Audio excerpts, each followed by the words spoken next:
আসসালামু আলাইকুম, তাসরিমা নাহিদ আমন্ত্রণ জানাচ্ছি এনটিভির রাতের খবরে। ক্রাউন সিমেন্ট শিরোনাম দেখছিলেন, জানাবো পুরো খবর।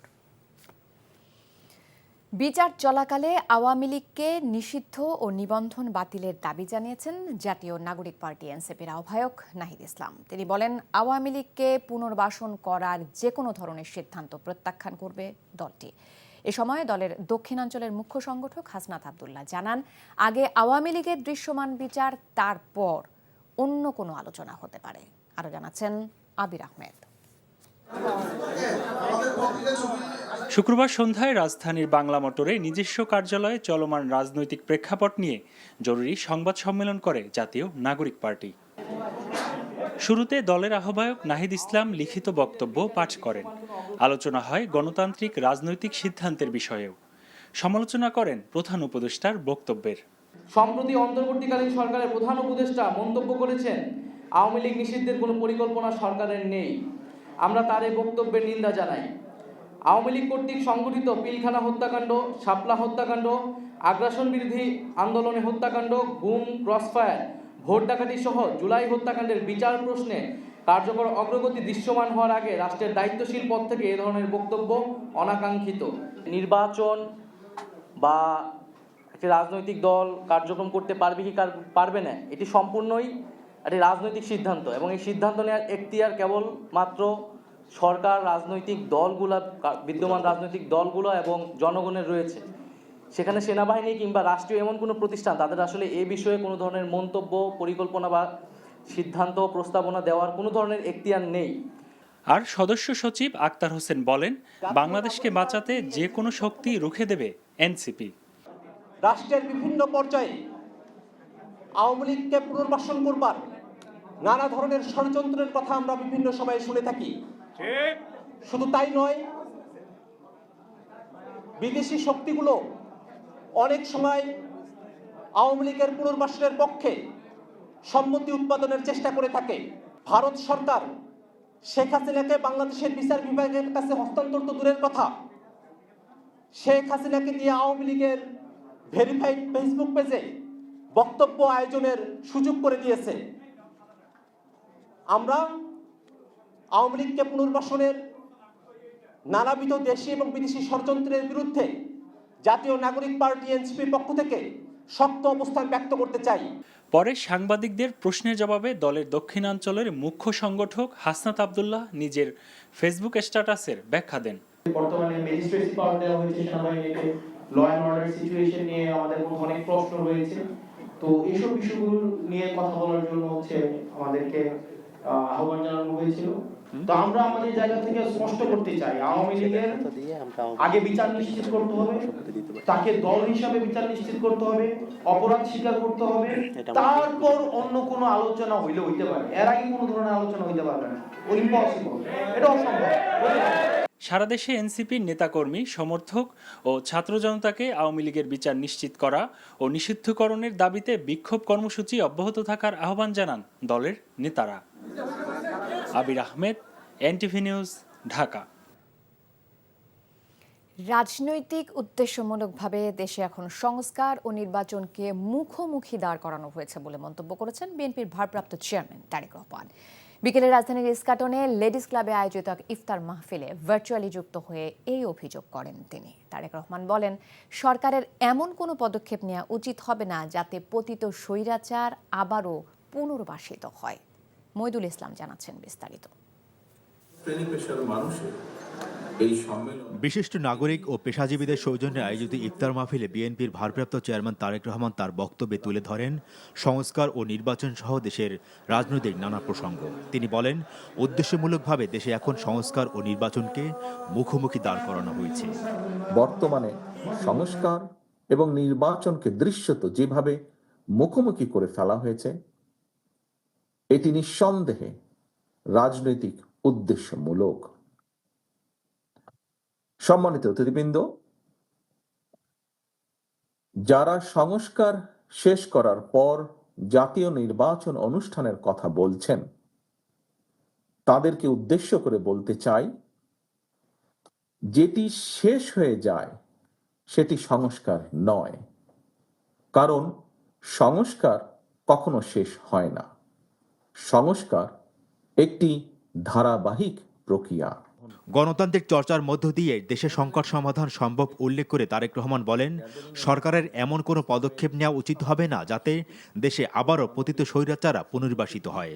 বিএনপি মনে করে গণতান্ত্রিক রাজনীতিতে কেতাবি কিংবা পুঁথিগত সংস্কারের চেয়ে বেশি গুরুত্বপূর্ণ হচ্ছে গণতান্ত্রিক রাজনৈতিক অধিকার এবং আচরণের ব্যবহারিক প্রয়োগ।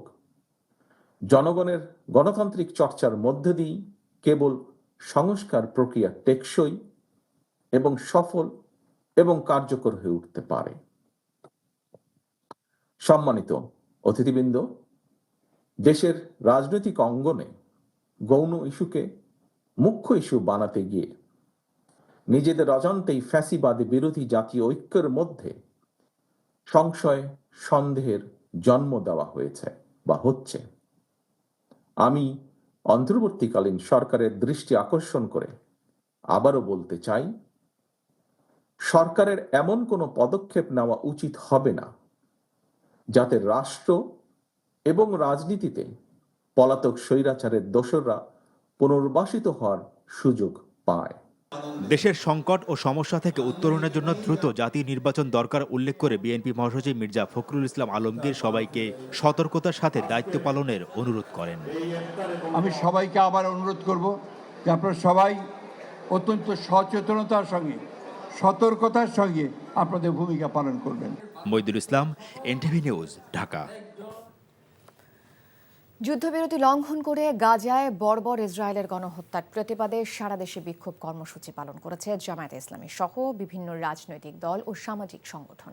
ফিলিস্তিনিদের ওপর নির্বিচারে হত্যা বন্ধের দাবিও জানান সবাই। মানবতা লঙ্ঘন হলেও বিশ্ব মোড়লদের নীরব ভূমিকার সমালোচনা করেন বিক্ষুব্ধরা। বাংলাদেশ সরকারকে প্রতিবাদ জানানোরও আহ্বান জানান তারা। Apple শাহরিয়ারের report. 19 জানুয়ারি যুদ্ধবিরতি কার্যকর করার পরও গাজায় একের পর এক বিমান হামলা চালিয়ে আসছে ইসরায়েল। 18 মার্চ গাজায় ইতিহাসের নিকৃষ্টতম বিমান হামলা চালিয়ে শিশুসহ 4 শতাধিক লোককে হত্যা করে বর্বর ইসরায়েলি বাহিনী। কি যুদ্ধবিরতি, কি আলাপ আলোচনা, কোনো কিছুকেই তোয়াক্কা করছে না দেশটি। ইসরায়েলের নিষ্ঠুর হত্যাকাণ্ডের প্রতিবাদে শুক্রবার বাদ জুম্মায় রাস্তায় নেমে আসেন বিশ্বের বিভিন্ন দেশের মানুষ। ঢাকার বাইতুল মোকাররম মসজিদের উত্তর গেট থেকে বিক্ষোভ মিছিল করে জামাতে ইসলামী, খেলাফত মজলিস সহ বিভিন্ন ইসলামী দল। বছরের পর বছর ধরে নির্বিচারে ফিলিস্তিনিদের হত্যার বিরুদ্ধে বিশ্ব মুসলমানদের ঐক্যবদ্ধ হওয়ার আহ্বান জানান সবাই। বিশ্ব মুসলমানকে আহ্বান জানাবো, আমরা ঐক্যবদ্ধ হন। ওয়াইসিকে বলবো, আরব লীগকে আহ্বান জানাবো, আর বসে থাকার সময় নেই। আজকে মুসলমানদেরকে অস্ত্র হাতে নিতে হবে, ফিলিস্তিনকে মুক্ত করতে হবে। আর বিক্ষোভ মিছিল ঘিরে কঠোর নিরাপত্তা ব্যবস্থা গ্রহণ করেছে আইন শৃঙ্খলা রক্ষাকারী বাহিনী। রাজধানী ছাড়াও দেশের বিভিন্ন জায়গায় বিক্ষোভ হয়েছে। ইসরায়েলের গণহত্যার প্রতিবাদে চট্টগ্রামে বিভিন্ন রাজনৈতিক দল ও সংগঠন বিক্ষোভ সমাবেশ সহ নানা কর্মসূচি পালন করেছে। বাদ জুম্মা নগরীর আন্দরকিল্লা এলাকায় বিক্ষোভ মিছিল করেছে হেফাজতে ইসলাম। এছাড়া নাগরিক কমিটি ও ইসলামী ছাত্র শিবির নগরীর বিভিন্ন এলাকায় সমাবেশ সহ নানা কর্মসূচি পালন করে।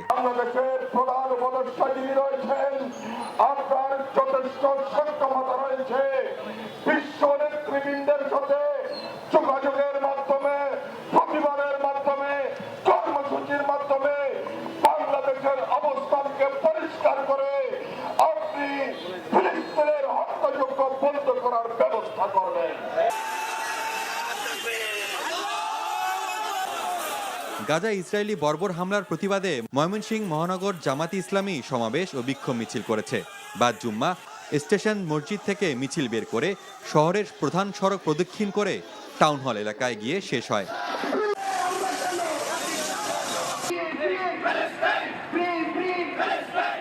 রাজশাহীতে বিক্ষোভ মিছিল ও দোয়া মাহফিল অনুষ্ঠিত হয়েছে। এদিকে রাজশাহী বিশ্ববিদ্যালয়ের কেন্দ্রীয় জামে মসজিদে জুম্মার নামাজ শেষে শিক্ষার্থী ও মুসল্লিরা আরেকটি বিক্ষোভ মিছিল বের করেন। মিছিলটি ক্যাম্পাসের বিভিন্ন সড়ক প্রদক্ষিণ করে তালাইমারি মোড়ে গিয়ে শেষ হয়। সেখানে ফিলিস্তিনের শহীদদের আত্মার মাগফিরাত কামনায় মোনাজাত অনুষ্ঠিত হয়। Apel Shahriar, NTV news, Dhaka. গণহত্যায় জড়িতদের বাদ দিয়ে নতুন নেতৃত্বে আওয়ামী লীগের রাজনীতিতে কোনো বাধা নেই বলে জানিয়েছেন বিএনপির সিনিয়র যুগ্ম মহাসচিব রুহুল কবির রিজভী। সকালে রাজধানীর দক্ষিণখানে হাজী শুকুর আলী মাদ্রাসা সংলগ্ন মাঠে দুস্থদের মাঝে ঈদ সামগ্রী বিতরণ অনুষ্ঠানে তিনি একথা বলেন। গণহত্যার জন্য দ্রুত আওয়ামী লীগের বিচার নিশ্চিত করতে হবে উল্লেখ করে রিজভী বলেন, বিচারের পর আওয়ামী লীগকে জনগণের কাছে ক্ষমা চাইতে হবে, আর জনগণ ক্ষমা করলে বিএনপির পক্ষ থেকে কোনো আপত্তি থাকবে না বলেও জানান তিনি। দেশের কোথাও স্থিতিশীলতা নেই এবং ভোটের মাধ্যমে নির্বাচিত সরকার গঠন করলেই স্থিতিশীলতার পাশাপাশি গণতন্ত্রও প্রতিষ্ঠিত হবে বলে জানান বিএনপি নেতারা।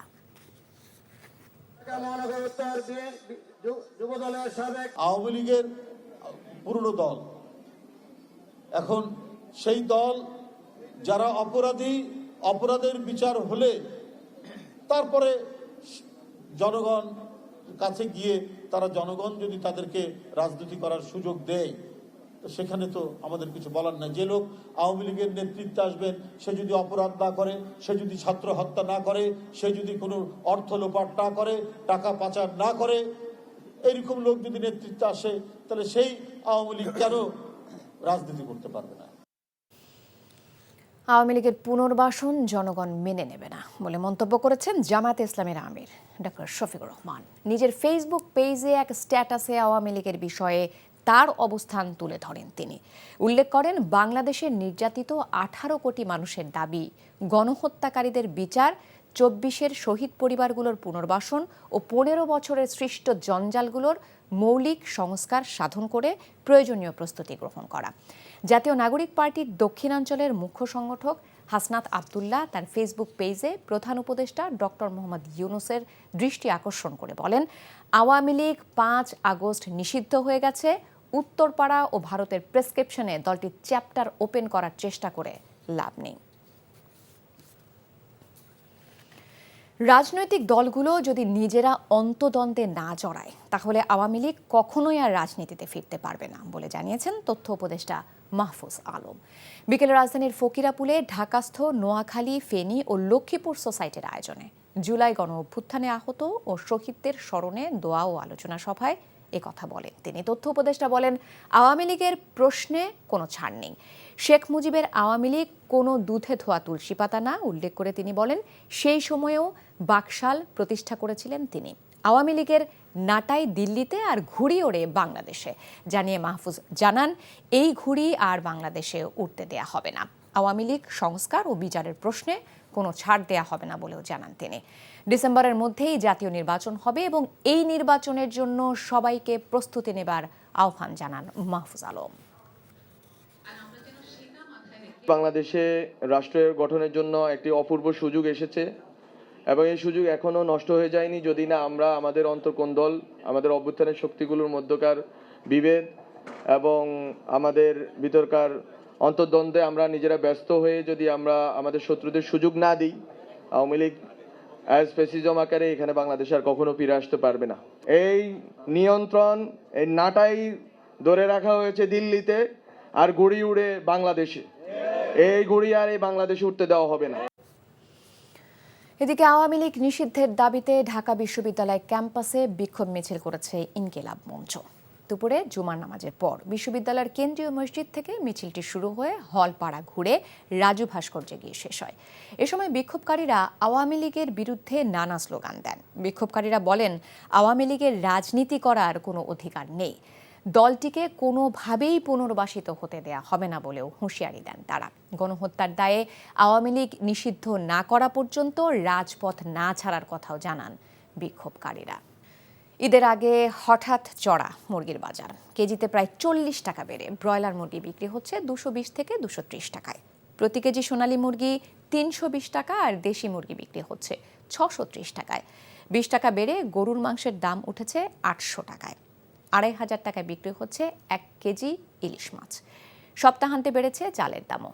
মানভেদে মিনিকেট বিক্রি হচ্ছে 95 থেকে 96 টাকায়। সেলিম মালিক জানাচ্ছেন বিস্তারিত। রোজা শেষে পবিত্র ঈদুল ফিতরের বাকি এখনো প্রায় 10 দিন। এর আগেই বারবারন্ত মুরগির বাজার। ব্রয়লার, সোনালী ও দেশি মুরগির কেজিতে বেড়েছে 40 থেকে 50 টাকা। 2 দিন আগে ব্রয়লার ছিল 180-90, এখন হচ্ছে 200। আজকের বাজার 220 টাকা। আর সোনালী মুরগি ছিল 280-300, আর আজকের বাজার হলো 320-30 টাকা। ব্রয়লার মুরগির দাম বাড়ছে, আমাদের জন্য অনেক কষ্ট। ছাগলের মাংসের দাম ঠিকঠাক থাকলেও কেজিতে 20 টাকা বেড়েছে গরুর মাংসের দাম। গরুর মাংস ছিল 780 টাকা, এখন বর্তমান চলতেছে 800। দেশি মাছের দাম নতুন করে বাড়েনি বলে দাবি বিক্রেতাদের।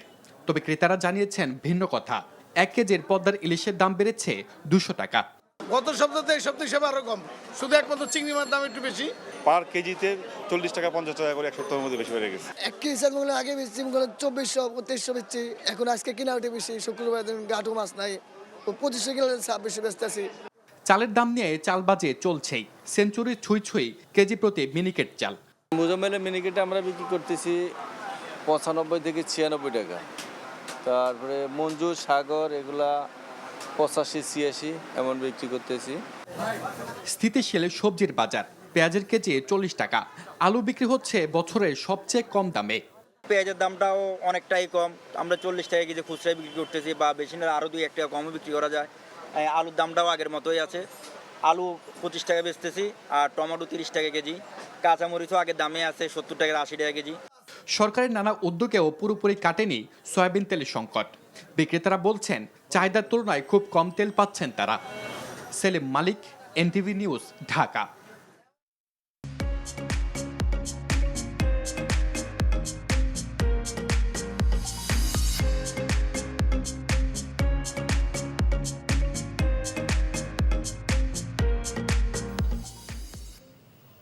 সারা লাইফস্টাইল ঈদ কেনাকাটার খবর। জমে উঠেছে ঈদের কেনাকাটা। অভিজাত শপিং মল থেকে শুরু করে ফুটপাতে ক্রেতা বিক্রেতাদের ভিড় প্রতিটি দোকানে। ব্র্যান্ডের পোশাক এবং ফুটপাতে দাম বেড়েছে বেশিরভাগ পণ্যের। দেশি পণ্যের পাশাপাশি পাকিস্তানি এবং ভারতীয় পণ্যের যোগান আছে সবখানে। নিয়ামুল আজিজ সাদেকের রিপোর্ট।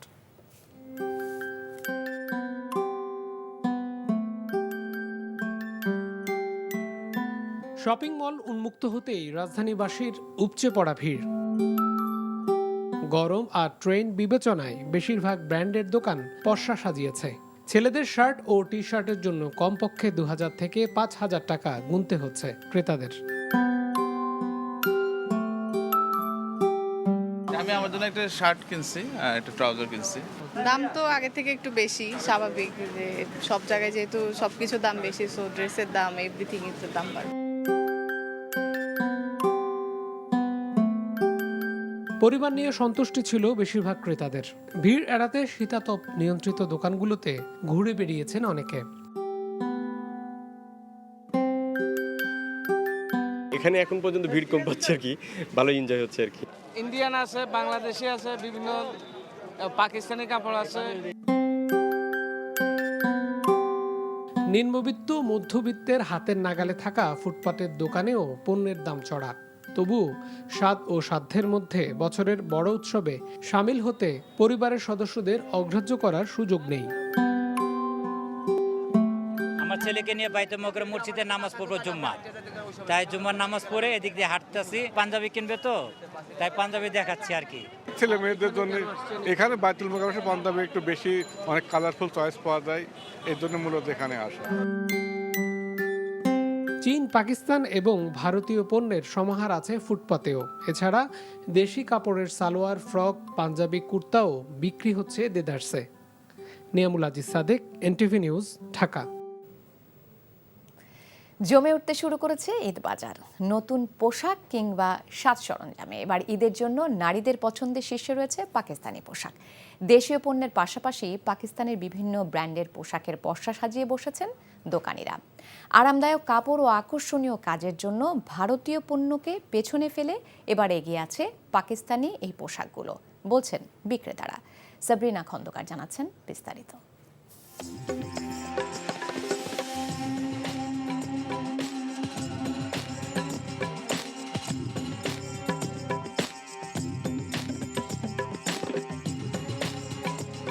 রুচি সৃষ্টিশীল ডিজাইন, মানসম্মত কাপড় এবং ঐতিহ্যবাহী শৈলীর কারণে এবার নারীদের কাছে পছন্দের শীর্ষে পাকিস্তানি বিভিন্ন ব্র্যান্ডের পোশাক। ঈদের উৎসবের আমেজে নিজের ব্যক্তিত্বকে ফুটিয়ে তুলতে ক্রেতাদের আকৃষ্ট করছে এসব পোশাক।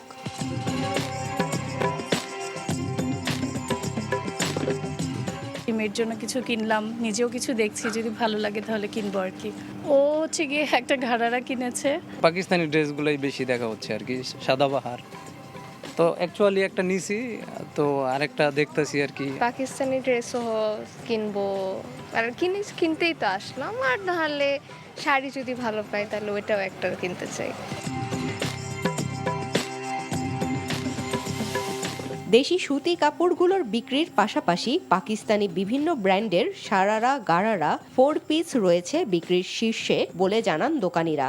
এবার আছে পাকিস্তানি প্রোডাক্টস, এখানে আছে সাদাবাহার, আগানুর, বিন সাইদ, নোবাহার, এগুলোই চলতেছে। এখন সবাই এবার পাকিস্তানিটা একটু বেশি চাহিদা, ইন্ডিয়াতে পাকিস্তানি একটু চাহিদা বেশি এবং নিচ্ছে এবার মোটামুটি আলহামদুলিল্লাহ।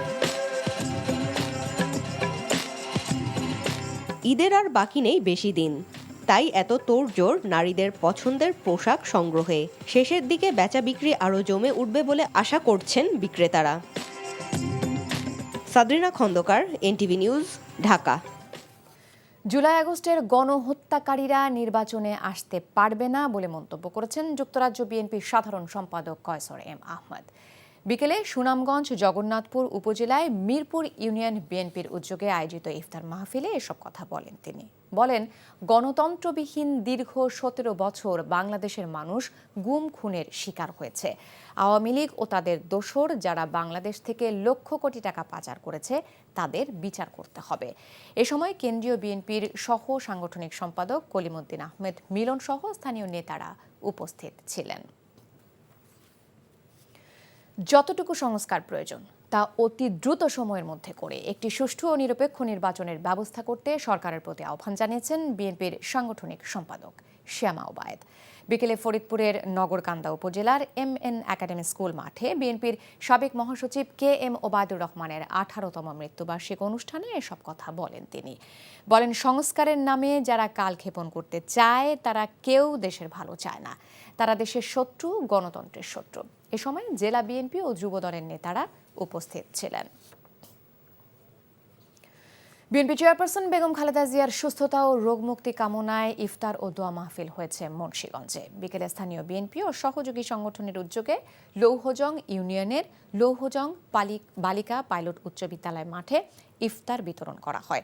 এ সময় বক্তারা বলেন, স্বৈরাচারী শেখ হাসিনা 2009-এর পর থেকে ক্ষমতায় এসে এদেশের নির্বাচন ব্যবস্থা ধ্বংস করে গেছে। বিএনপির অসংখ্য নেতার নামে মিথ্যা মামলা দিয়েছে। এদেশের মানুষকে শেখ হাসিনা শান্তিতে থাকতে দেয়নি।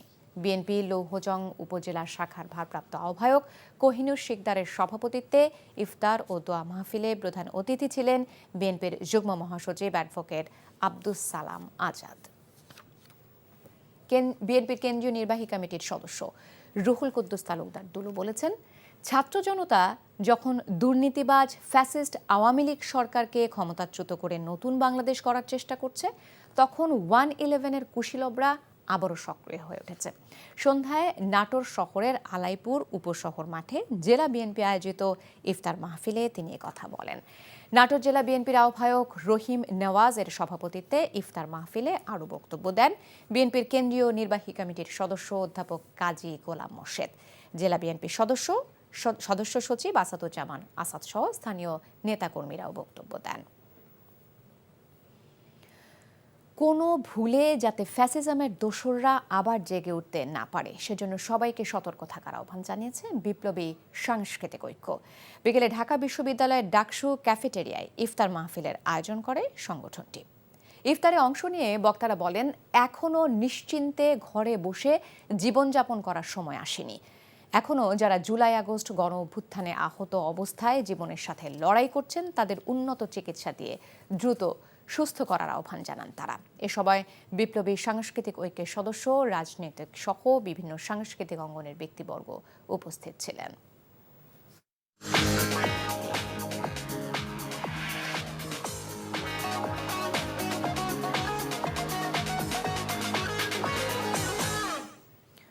মার্কেন্টাইল ব্যাংক অর্থনীতির খবর।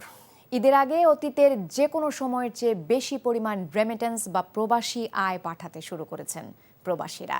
ফলে চলতি রমজান মাসে প্রবাসী আয়ে নতুন রেকর্ড হয়েছে। এ মাসে প্রথম ১৯ দিনেই ব্যাংকিং চ্যানেল তথা বৈধ পথে দেশে ২২৫ কোটি মার্কিন ডলারের প্রবাসী আয় এসেছে। এর মধ্যে ১৯ মার্চ একদিনে এসেছে ১৩ কোটি ডলার। বাংলাদেশ ব্যাংকের হালনাগাদ পরিসংখ্যানে এমন তথ্য পাওয়া গেছে। বর্তমান ধারা অব্যাহত থাকলে চলতি মাসের শেষে প্রবাসী আয় ৩০০ কোটি ডলার ছাড়িয়ে যাবে বলে ব্যাংকাররা আশা করছেন। প্রবাসী আয় বৃদ্ধি পাওয়ায় ব্যাংকগুলোতে ডলারের যে সংকট চলছিল তা অনেকটাই কেটে গেছে। ডলারের দাম নিয়ে যে অস্থিরতা ছিল সেটিও কমে এসেছে। ব্যাংকগুলো এখন কেন্দ্রীয় ব্যাংকের বেঁধে দেয়া সর্বোচ্চ ১২৩ টাকার মধ্যেই প্রবাসী আয় কিনছে। খবর এই ছিল রাতের খবরে। এই খবরের ভিডিও সহ আপডেট জানতে ভিজিট করুন এনটিভি অনলাইন www.ntvpd.com। এছাড়াও এনটিভির জনপ্রিয় সব অনুষ্ঠান ও খবরের আপডেট জানতে ভিজিট করুন আমাদের ইউটিউব ও ভেরিফাইড ফেসবুক পেজে। রাত ১টায় মধ্যরাতের খবর দেখার আমন্ত্রণ রইল। ধন্যবাদ সবাইকে।